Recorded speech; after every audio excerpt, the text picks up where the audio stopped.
Hey everybody, hope you're having an awesome day. So today I'm just going to go ahead and talk politics. And what we're going to talk about today is Donald Trump, voting for Donald Trump. Someone was in my DMs recently, saying, oh, I'm a black Trump supporter, we should vote for Donald Trump, he's the best for black people.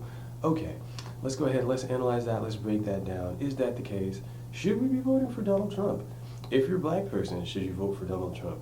Alright, so he's about traditional Republican politics. Traditional Republican politics is about doing things that are bad for all Americans.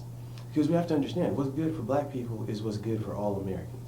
So, black people need access to education. Black people need health care. Black people need, and all people need, access to education, health care, prison reform. We have the largest prison population on the planet. Yes, black people are, people of color, whether you're black or Latino, are disproportionately represented in those prisons. But there's more white people in American prisons than in England, than in Australia, so you see, white people suffer too under a lot of the same thing. Like voting for Donald Trump is voting against progress. So why do I say that? Like, if you wanted to create more opportunities for America, for Americans, then you would be inclined to support things such as free college, right? This is a progressive idea, right? Free healthcare, right? Universal jobs guarantee programs, right? These things are good for all Americans. Because under Donald Trump, 68,000 people a year die because they don't have access to affordable healthcare, right? He's been president for 4 years. He's done nothing to reduce that. Black people sounds like you're saying he's racist. And it's like, okay, I don't think he's racist. I just think he's like an elderly American person, right? So by that I mean he loves the police, right? He supports stop and frisk. Isn't that ridiculous? Like, so stop and frisk, for instance. While Michael Bloomberg was mayor in New York City, he had stop and frisk. Over 90% of the people who were stopped were black and Latino. Over 90% of the people who were stopped were not breaking the law, were not arrested. Under 6% of the people who were stopped were arrested. Less than 1% of them had a gun.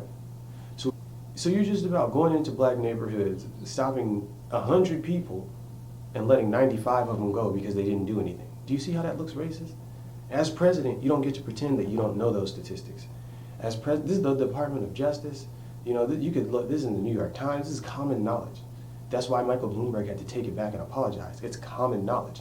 So if you're running for president and you say, look, I know we're going to stop 9 black guys for no reason. I know. And then you will hear black people say, the police are messing with me. The police are messing with me. The police are messing with me. And people are just like, hey, well, if they weren't breaking the law, then the police wouldn't be messing with you. What about the 9 in 10 people who were stopped who were not breaking the law? The police are messing with some people. You know what I'm saying? It's a fact. Like, people aren't making this up. Colin Kaepernick takes a knee. What does Donald Trump say? He calls the black people who are protesting police brutality sons of bitches, right? You know what I'm saying? So and police brutality is also one of those things that is not really a debate. You know what I'm saying? Like, statistics show black people are more likely to be viewed as a threat by police, even if they are not holding a weapon.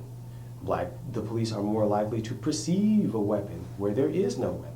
In other words, if you reach for your pocket and you're black, they'll assume it's a gun before they will in a white guy.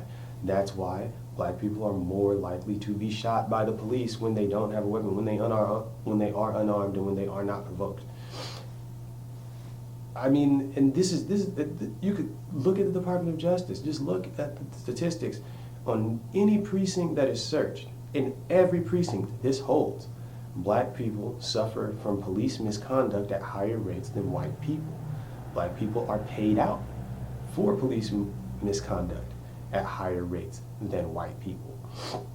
The white people are murdered by the police when they were not posing a threat and did not break the law at higher rates than white people.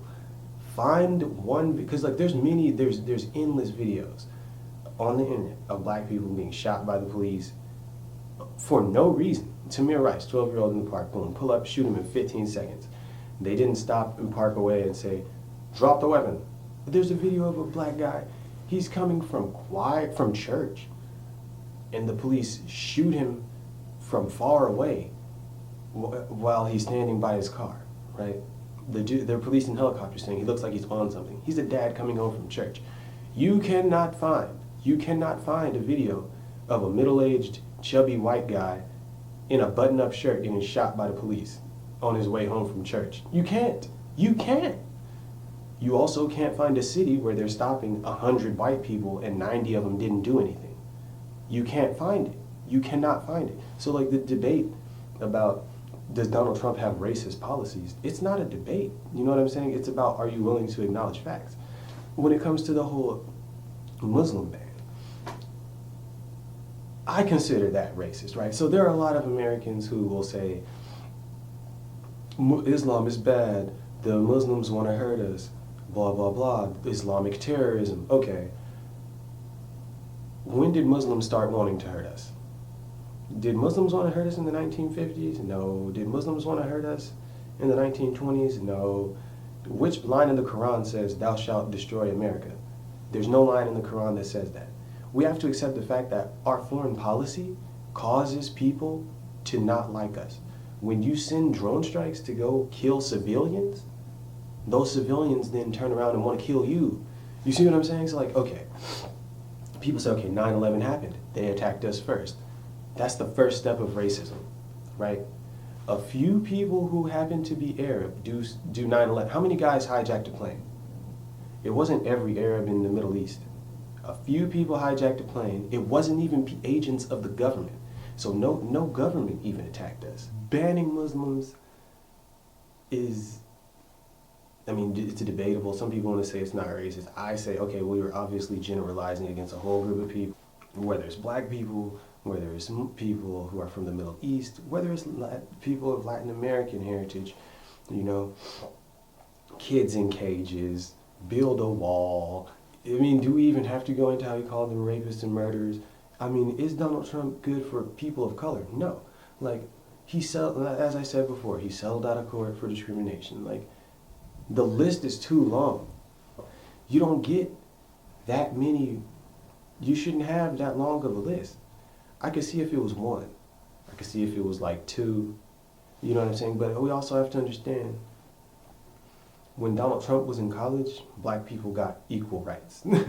So when he was born, even when he was a young man, black people didn't have equal rights. You know what I'm saying? Like when he went to college, black people got equal rights. So even if he's coming from a completely different world. He's a 70-something-year-old person who happens to be white and American and rich and settled out of court for discrimination and was grown before black people had equal rights. He might have had a discriminatory policy simply because that literally was the policy. Like when he was a young man, you could have been like, look, black people can't come here. When he was a young man, you could have done that. You know what I'm saying? Like that changed while he was in college, like while he was a young man. Black people got equal rights. So I'm just pointing that out. Like if you're a black person who's like, I support Donald Trump, you probably are confused or you have not done research. You know what I'm saying? I would encourage you to do so. Thanks a lot.